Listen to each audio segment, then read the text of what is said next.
Hello, and welcome to Aztecs All In, the podcast that goes all in on San Diego State athletics. I'm Louis Weiner along with Steve Perez. We are two alums, football season ticket holders, one Aztec for life. And Steve, with a new football coach and the college basketball season in full swing, there's a lot to be excited about. Oh, yes, quite, Aztec Lou. Harrumph, harrumph. Top-notch work thus far on all accounts. Top-notch. Oh, good God, man. What are you waiting for? Carry on. Coming up in this edition of Aztecs All In, we'll hear about the new Aztec quarterbacks, yes, plural. There are two of them, and how Sean Lewis, the new coach of the Aztecs, will design his offense around his players' strengths. Plus much more on the football front. And on the Aztec men's basketball side, it's all about getting experience for the players on the bench. And right now, Campbell transfer Jay Powell is in the spotlight, and we'll hear what he has to say about it. But we start with football. Yes, of course, quite. Hold on a second. Sorry, had something stuck in my throat. The football front will most likely have a new look on defense, as it appears the Aztecs are now on edge. That's the new nomenclature being used by new defensive coordinator Eric Schmidt, who coached that position on defense for the University of Washington from the Ant-Man Conference. Also linebackers coach. Edge is the name for the position of the players on defense who line up outside the last offensive lineman and rush. Since linebackers are off and on up in there with the goal of disrupting things, it does make sense that he will take on that responsibility as well. The Husks are no dogs this season. A perfect 12. Champs of the Honey We Shrunk the Conference and the number 2 seed in the college football playoff.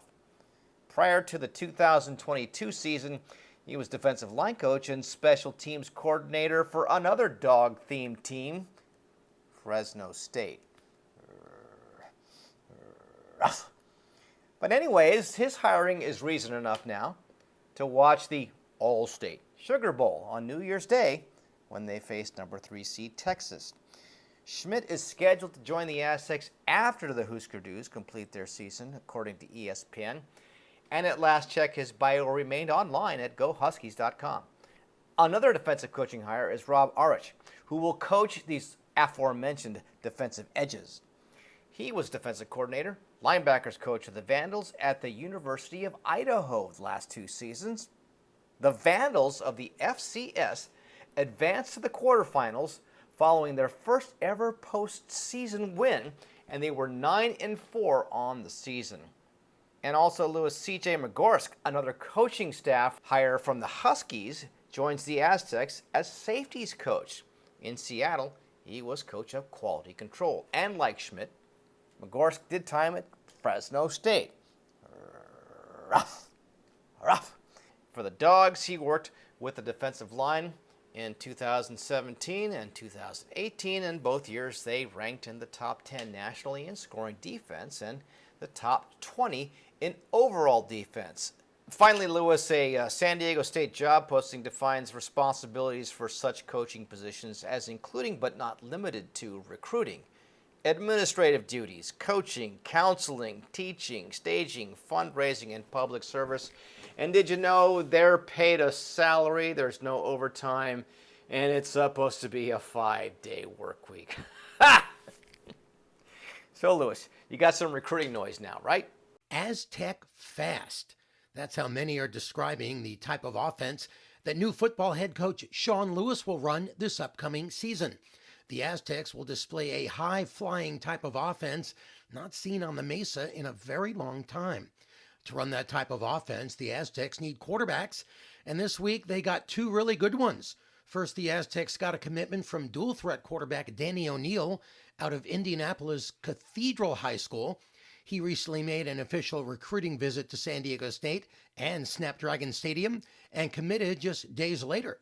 And that's primarily because of his relationship with the Aztecs' new football coach. As offensive coordinator for Deion Sanders at the University of Colorado, Lewis recruited O'Neill to Boulder and earned a commitment from the young quarterback. But O'Neill decommitted just 2 days before Lewis was hired here, opening the door for the 3-star recruit to join the Aztecs. O'Neal is ranked as the 34th best high school quarterback prospect in the nation and will be able to sign a national letter of intent on December 20th.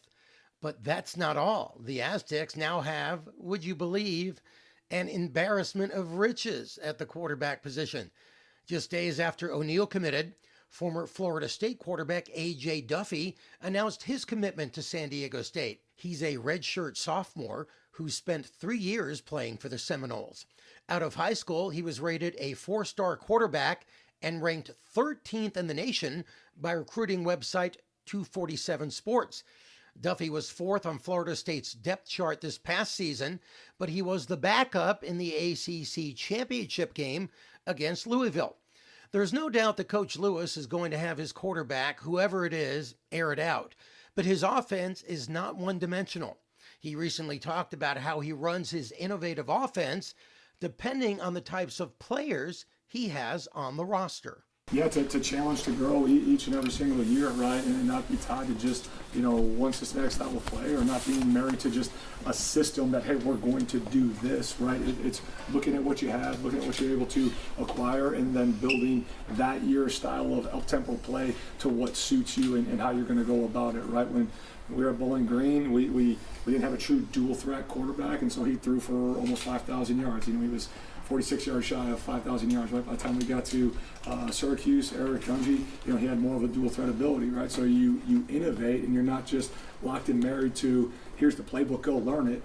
It's a blend and a marriage of what your players do best, and then being able to refine your core beliefs to then systematically married to their strengths. Steve, we season ticket holders, and we are premium season ticket holders, got some good news on the scheduling front this week.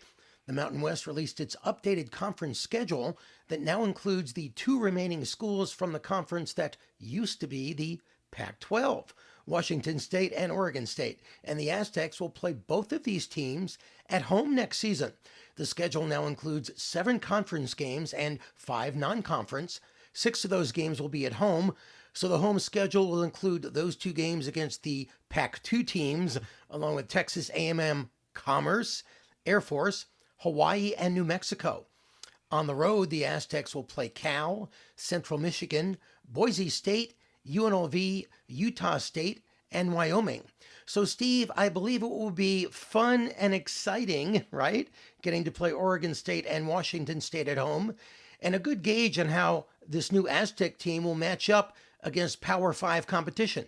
Lewis, I think it's great that they've thrown us a frickin' bone or two after the last couple of paid full retail seasons at Snapdragon. We're going to get a 10% break on our tickets next year. What longtime followers of the Aztecs were used to prior to the boost-in prices from the brand spanking new Snapdragon Stadium was years and years of getting the best dang sports entertainment dollar value in San Diego for Aztecs football games at the cavernous Murph, the Q, whatever you want to call it. The sports historian in me is still somewhat wistful that San Diegans were not able to really say a proper goodbye to the place where Aztecs such as Sipe and Falk and former Aztecs like Gwynn and Nettles made so much sports history in San Diego. And that's not to mention the numerous holiday and poinsettia bowls, the KGB sky shows, all those really, really big rock shows too. Then we can go on about the Supercross, the monster trucks, and hey, how about those giant RV sales? But we said goodbye to all that history 4 years ago. Time marches on, and this is an Aztecs All In cast, not ancient history, right? So far as the president is concerned, we shall see how Coach Lou and his crew will perform with this schedule. And as far as recruits go, we'll learn even more about them sometime next week. This early signing period started in 2017. 7 a.m. local time on December 20th marks the beginning of a 72-hour period for these verbal commits to make it official. Typically, most of them announce it on December the 20th. Now, the NCAA, as semi-pro as it seems to be going these days, still has some rules, including rules about recruits. Once the player signs under these rules, coaches and universities can then officially say publicly, yeah, he's with us. Here's some of the things we like about him. So a bit more from that front is expected. And finally, on high school recruits, they will learn there is a big difference between the game they played and Division I college football. So while there have been some notable exceptions, it's probably best not to expect a whole lot from a true freshman. My only other thought on football at this point is it just seems weird not having some sort of bowl game to eyeball for the Aztecs after 13 straight seasons of postseason play. All right, enough about football. What say you about Aztecs men's basketball, Aztec Lou? The San Diego State men's basketball team opens up conference play at home on January 3rd against Fresno State. That's a 7:30 p.m. tip-off. And this season, Mountain West Conference play will be anything but a cakewalk. Currently, 5 Mountain West Conference teams are in the top 50 of the NCAA net rankings, including the Aztecs. And come NCAA tournament time, any one of those teams, which includes Colorado State, New Mexico, Utah State, and Nevada, could potentially get an NCAA bid. For that reason, it's really important for the Aztecs to get more production from their bench, and that's starting to happen. When Jaden Ledee sat out the UC Irvine game with an elbow injury, the Aztecs needed somebody to step up, and that somebody was Jay Powell, who in 24 minutes off the bench scored 15 points on 4 of 6 shooting, including 2 of 3 from the three-point line. Powell says he knows what's expected of him when he comes off the bench. I knew where we was lacking at, and I knew I could just come in there and bring energy.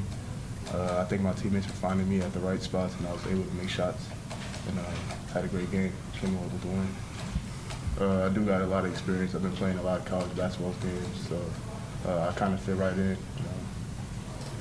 Was comfortable from the jump. It's always about just feeling comfortable, getting out there, just trusting myself, trusting my shots. Then again, my teammates putting me in the right spots, telling me to keep shooting, keep my confidence up there, and that's what I'm focused on. And, it's like a breakout game for me. Of those 4 Mountain West Conference teams in the top 50 of the net ranking, only Colorado State is ranked higher than the Aztecs, and those games against the Rams will go a long way in determining this year's conference champ. That first matchup will be in Fort Collins on January 30th, and the game at Viejas will be played 2 weeks later on February 13th. Steve, I can't wait for conference season to find out if the defending champ Aztecs can pull it out again. Yep, the annual troublemaker from the Rams is Isaiah Stevens, the guard, currently averaging 17 a game. But that's a long way off, as is talk about the NCAA tournament. The team we've seen so far for the Aztecs is a good team that has a number of scoring threats, unlike some teams have passed, but is noticeably less imposing on the defensive end. You seldom got a lot of offense out of Nathan Mensah in years past, but dude knew how to protect the rim. This year's addition to this point, not so much. Coach Brian Dutcher has said they have to get better at the defensive end. In their favor, roughly a quarter of the way through their regular season, they have produced stops when they needed to in the close games. They've managed to pull out overtime wins, buzzer beaters, and last-second comebacks. I just hope Coach Dutcher has a good cardiologist.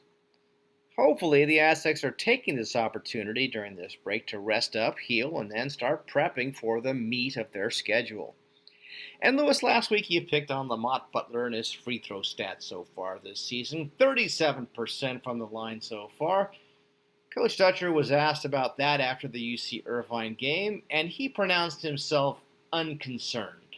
It's like anything else. It's like any sport you play. If you're a golfer, all of a sudden you can't make a 1-foot putt, and now a 2-foot putt looks like it's 6 feet. And eventually you make a couple and your confidence comes back. So Lamont is a confident player. He's made big, timely plays for us in his career here and will continue to do so. It's just getting back in a rhythm, both at the foul line and from the field, to get his confidence back up and be the player we know he is. Last season, Lamont was 73% from the line. Season before, 77%. So, Lewis, to me, the probabilities for Lamont Butler at the line means he goes on a nice little streak like his teammate Reese Waters, an amazing 100% from the line, number 1 in the nation. He is officially 40 of 40 according to the NCAA stats, and my bad for shorting him by 2 last week, but excuse me, it was late, and I needed the cardiologist after that game. Anyhow, prior to the start of conference play, the Aztecs will face St. Catherine, San Marcos at home on December the 19th. There is Stanford at Viejas on the 21st, which should be cray-cray. And then it's on up to Spokane, December 29th, to face the Zags. Meantime, it's time to search for an Aztec-themed Christmas carol, I think. What about this one? The first Aztecs Hall of Fame. Members, the year was 1988. Here they are by name. Willie Buchanan, John Butler, Don Coryell, Fred Dreyer. All right, that's enough singing. The rest of them are Gary Garrison, Laurel Iverson, Brassy, Gene Littler, Haven Moses, Greg Nettles, C.E. Peterson, Milton Phelps, Art Preston, Arnie Robinson, Dennis Shaw, Brian Sipe, Willie Steele. Those are your members of the very first Aztecs Hall of Fame in 1988. Some sterling names on that list. And there's some others that if you don't know, well, you can join the club and we'll be looking them up and let you know more about them. Or, better yet, you can check us out on X at Aztecs All In and let us know who some of these folks are. And certainly, Gene Littler of the PGA Tour, and Haven Moses, and Nettles, and hey, there's Peterson Jim and all that, but there's some other names, okay? So you could also send us a holiday greeting at aztecsallin@gmail.com. So, for Louis Weiner, I'm Steve Perez, bidding you the happiest of holidays. We will talk to you again soon.